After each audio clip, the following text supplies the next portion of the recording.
Di era digital yang semakin maju membuat pertanyaan muncul, apakah di tahun 2025 ini masih cuan kalau kita jadi konten kreator atau justru sudah telat dan saingannya kebanyakan? Nah, pada video kali ini kita akan bahas untuk peluangnya bagaimana, tren dari YouTube-nya seperti apa, dan tips-tips yang bisa kita lakukan untuk membuat jika kita menjadi kreator di 2025 ini masih tetap cuan ataupun bisa bersaing.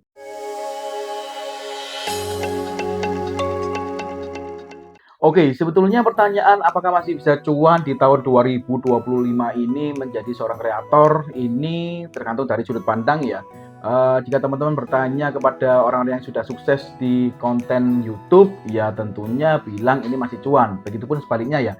Nah, tetapi beberapa hal berikut ini mungkin bisa menjadi pertimbangan teman-teman jika teman-teman memang di tahun 2025 ini ingin mencoba menjadi seorang konten kreator, begitu ya. Oke, untuk yang pertama, bisa dibilang bahwa YouTube ini masih menjadi raja untuk di platform digital begitu ya. YouTube masih menjadi platform terbesar dengan miliaran pengguna aktif tiap bulannya.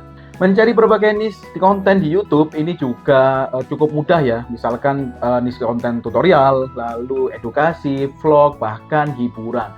Nah, kemudahan ini membuat banyak pengguna yang masih menggunakan YouTube untuk keperluan mereka mencari informasi ya. Lanjut ke yang nomor 2, yaitu jalur monetisasi yang lebih variatif. Seperti yang diketahui, jika kita ingin gajian di YouTube, tentu saja channel kita harus bisa dimonetisasi gitu ya.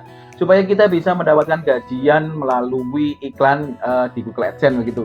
Nah, supaya channel kita bisa dimonetisasi, jalur yang bisa kita tempuh, nah ini lebih ataupun cukup variatif ya. Kita bisa menempuh dari jalur video short ataupun kita juga bisa menempuh dari jalur video reguler ataupun video panjang. Apalagi di tahun kemarin itu ada courtingan dari YouTube-nya untuk bisa kreator pemula gitu ya, gajian lebih cepat. Yaitu persyaratan monetisasi dipangkas. Nah, ini adalah peluang bagi kita para kreator pemula begitu ya, agar bisa cepat memonetisasi channel kita. Yang tentunya dengan makin cepatnya channel kita dimonetisasi, peluang untuk kita gajian itu juga lebih cepat. Kemudahan-kemudahan seperti ini tentunya menjadi peluang dan menjadi harapan kita ya bagi teman-teman yang ingin mencoba menjadi seorang kreator. Sehingga ketika kita menjadi seorang kreator, penantian kita untuk membuat channel kita ini bisa berpenghasilan begitu ya, itu tidak terlalu lama gitu ya. Jadi kita bisa tetap cepat bergajian sesuai dengan perkembangan channel kita tentunya. Oke, kita lanjut ke yang nomor 3, yaitu konten berkualitas masih tetap dicari oleh penonton ya. Dengan seiring berkembangnya YouTube, membuat algoritma YouTube juga jauh lebih berkembang ya. Nah, dengan berkembangnya algoritma YouTube ini memaksa kreator itu harus lebih inovatif dan kreatif dalam membuat konten. Karena apa? Karena agar para kreator tersebut bisa memuaskan penonton-penontonnya ya dengan konten-konten yang berkualitas. Nah, hal ini kalau menurut saya ini menjadi hal yang positif gitu ya, karena para kreator itu juga akan terus mengasah skill mereka, akan terus mengasah feeling mereka dan bisa menjadi seorang kreator yang terus berkembang begitu ya. Oke, kita lanjut ke yang nomor 4 ya, yaitu banyaknya fitur yang membuat kita bisa double cuan. Untuk mendapatkan penghasilan ataupun gajian dari YouTube, tidak lagi hanya bergantung pada AdSense ya untuk sekarang ini. Ada banyak fitur baru yang bisa kita manfaatkan untuk bisa double-double cuan ya. Salah satunya adalah fitur baru YouTube Shopping Affiliate Program. Nah, di YouTube Affiliate Program ini memungkinkan kita untuk bisa mendapatkan penghasilan double ataupun penghasilan tambahan ya. Wah, kok bisa seperti itu? Karena kalau kita tergabung di dalam YouTube Affiliate Program ini, kita bisa mendapatkan penghasilan yang pertama dari Google AdSense, lalu yang kedua yaitu komisi produk yang kita share ataupun yang kita tautkan pada tiap-tiap video kita. Untuk keunggulan jika kita mengikuti YouTube Affiliate Program ini juga banyak sekali ya, termasuk salah satunya kita bisa memasukkan produk yang cukup banyak, sebanyak 30 produk begitu ya. Nah, ini akan membuat produk yang kita masukkan lebih variatif dan lebih membuat penonton itu tertarik begitu ya untuk mengklik produk yang kita tautkan. Nah, tentunya fitur-fitur ataupun hal seperti ini bisa menjadi peluang kita ya bagi teman-teman yang mungkin ingin menjadi kreator di tahun 2025. Jadi ada banyak fitur yang bisa kita manfaatkan untuk mendapatkan penghasilan dari YouTube. Nah, dari beberapa hal di atas, ya memang semakin ke sini itu tentunya pengguna dari YouTube itu juga semakin banyak ya.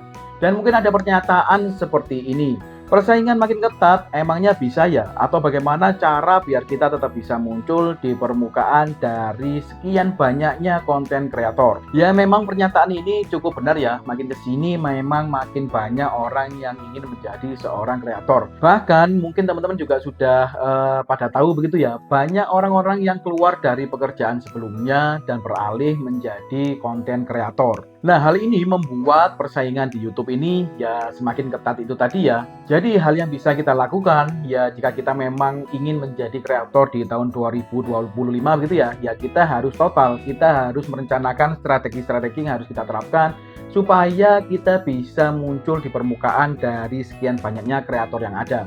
Misalkan hal yang bisa kita lakukan yaitu jangan hanya mengikuti tren yang ada di YouTube, tetapi berikan value pada konten teman-teman. Mengikuti hal-hal yang tren atau yang viral itu memang bisa menjadi salah satu alternatif yang bisa kita coba begitu ya untuk mempercepat supaya konten ataupun video kita itu viewsnya bisa makin naik ataupun menjadi boom begitu ya. Tetapi hal yang tidak boleh teman-teman lupakan adalah value dari konten kalian tersebut. Karena value dari konten yang kita bikin ini akan menjadi pembeda dari konten kita dengan konten-konten yang lain ya. Kalau konten kita sama saja dengan konten-konten yang lain, ya orang tidak akan notice ataupun tidak akan melirik gitu ya. Harus ada pembeda dan harus ada nilai lebih di konten kita supaya orang itu bisa tertarik untuk melihat video ataupun konten kita. Nah, untuk value-nya ini seperti apa? Bisa teman-teman sesuaikan dengan keahlian teman-teman ataupun dengan passion teman-teman ya. Nah, hal yang nomor 2 yang bisa kita lakukan adalah menggunakan AI untuk menaikkan level konten kita ya. Nah, kita bisa memanfaatkan AI untuk membuat konten kita naik level. Jangan sampai teman-teman memanfaatkan teknologi AI ini memanfaatkan dengan cara yang salah gitu ya. Cara yang salah bagaimana? Cara yang salah adalah membuat konten-konten yang instan ataupun yang mudah. Sekali klik pada prompt bisa puluhan konten terbuat gitu ya. Atau bahkan ratusan konten terbuat. Nah, jika kita membuat konten pasrah bangkok dengan AI, nah kalau menurut saya sih jangan seperti itu ya. Kita bisa memanfaatkan teknologi AI ini sebagai tools atau sebagai alat untuk membuat konten kita jauh lebih menarik ataupun jauh lebih hidup. Misalkan memanfaatkan teknologi AI untuk membantu teman-teman meriset ide konten ataupun membantu untuk membuat skrip supaya skripnya lebih bervariatif gitu ya. Atau bahkan teman-teman juga bisa memanfaatkan teknologi AI untuk membuat part-part pada video teman-teman itu menjadi lebih hidup ataupun menjadi lebih menarik ya. Dan bahkan kita bisa memanfaatkan teknologi AI ini untuk membuat thumbnail supaya thumbnail kita itu lebih simple dan lebih menarik.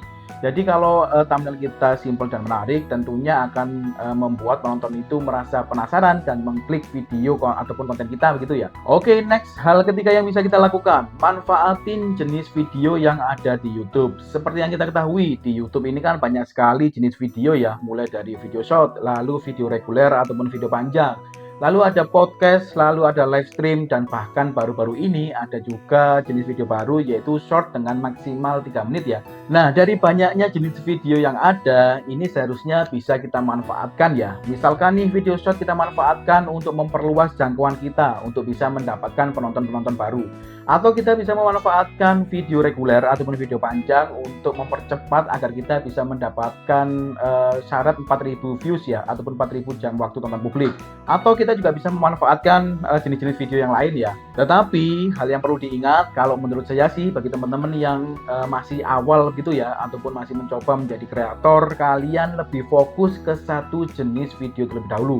Supaya apa? Supaya ya maksimal. Karena setiap jenis video itu membutuhkan effort dan kesulitan tersendiri ya. Tetapi kalau teman-teman merasa bisa memaksimalkan di semua jenis video dan bisa memuaskan penonton teman-teman, ya tidak ada masalah ya, teman-teman bisa coba. Tetapi ya kembali lagi kalau itu tadi teman-teman tidak bisa memaksimalkan di semua jenis video, ya kalau menurut saya fokus di satu jenis video terlebih dahulu. Oke, hal terakhir yang bisa kita lakukan yaitu bangun komunitas. Semakin banyak interaksi pada konten ataupun videomu, apalagi interaksinya adalah interaksi positif ya pada konten ataupun video kita, itu akan membuat peluang video ataupun konten kita itu bisa jauh lebih berkembang ataupun bisa lebih mudah untuk direkomendasikan. Nah, itu tadi ya tentang beberapa hal yang mungkin bisa kita lakukan jika teman-teman memang ingin menjadi kreator gitu ya, supaya teman-teman bisa muncul di permukaan di tengah banyaknya persaingan ketat oleh para kreator-kreator di YouTube. Nah, jika sekarang teman-teman sudah, makin yakin begitu ya untuk menjadi kreator di YouTube, mungkin beberapa tips berikut ini bisa teman-teman coba supaya teman-teman bisa menjadi seorang kreator yang sukses ya di tahun 2025 ini.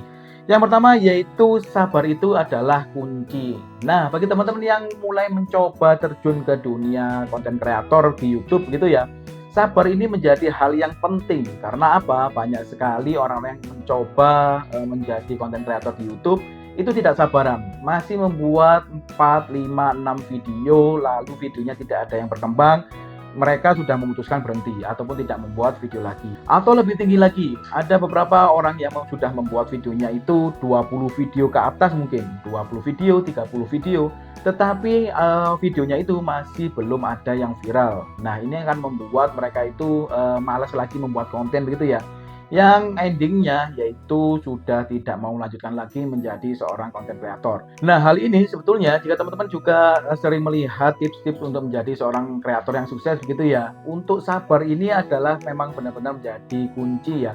Jadi memang kita tidak bisa langsung membuat video langsung viral begitu. Nah, hoki orang kan berbeda-beda.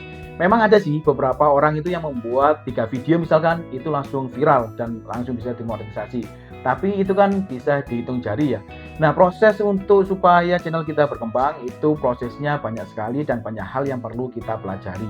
Tips yang nomor 2 yaitu temukan niche yang potensial. Nah, untuk menemukan niche konten yang potensial ini teman-teman juga harus mempertimbangkan kemampuan kalian, lalu mempertimbangkan waktu yang bisa kalian luangkan terhadap membuat YouTube itu ya. Misalkan seperti ini, misalkan teman-teman kesehariannya adalah seorang karyawan begitu ya, yang mungkin liburnya hanya di hari Minggu saja begitu.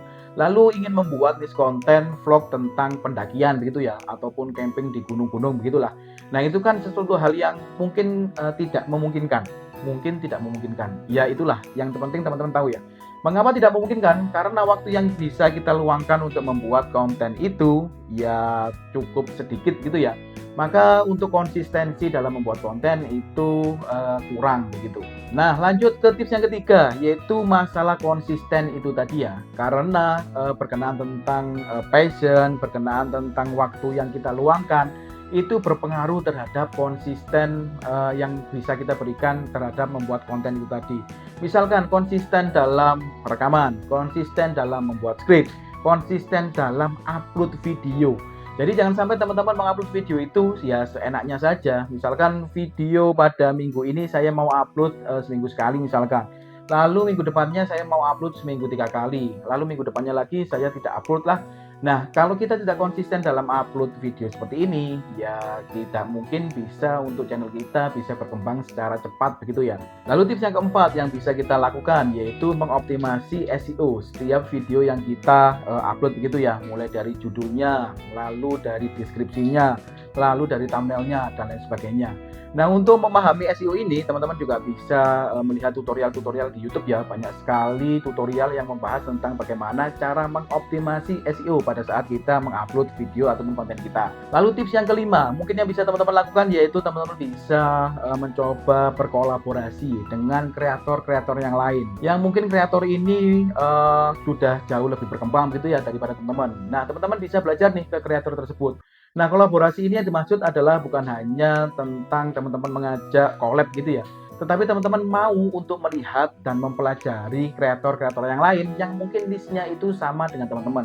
Dengan demikian teman-teman akan banyak ilmu yang bisa teman-teman dapatkan ya dari kreator-kreator yang lain yang niche-nya sama dengan teman-teman. Lalu tips yang nomor 6 yang bisa teman-teman lakukan adalah manfaatkan teknologi AI. Seperti yang saya jelaskan di awal tadi ya. Dengan seiring berkembangnya teknologi digital, teknologi AI ini bisa kita manfaatkan untuk membuat konten kita itu jauh lebih hidup. Yang terpenting adalah kita bisa tahu bagaimana cara memanfaatkan teknologi AI ini. Bukan pasrah bangkok untuk membuat konten-konten yang serba instan begitu ya. Nah, untuk tips yang ketujuh atau yang terakhir yaitu teman-teman bisa coba bangun komunitas. Seperti yang saya jelaskan tadi juga, semakin banyak interaksi positif yang kita bangun dengan penonton kita, itu akan memperbesar peluang kita untuk konten ataupun video yang kita bikin itu berkembang ya, ataupun direkomendasikan oleh pihak YouTube-nya. Oke, yang terakhir kita masuk kepada kesimpulan. Nah, apakah di tahun 2025 ini masih bisa cuan untuk menjadi konten kreator di YouTube? Jawabannya adalah masih ya, masih ada peluang. Yang terpenting kuncinya adalah strategi yang tepat, lalu konsistensi dalam membuat konten, adaptasi dengan tren yang ada di YouTube. Nah, hal-hal semacam ini jika kita bisa melakukannya, tentunya kita bisa menjadi konten kreator yang sukses di tahun 2025 ini. Nah, semoga pada video kali ini bisa memberikan informasi yang cukup bagi rekan-rekan. Terima kasih sudah menonton. See you next video.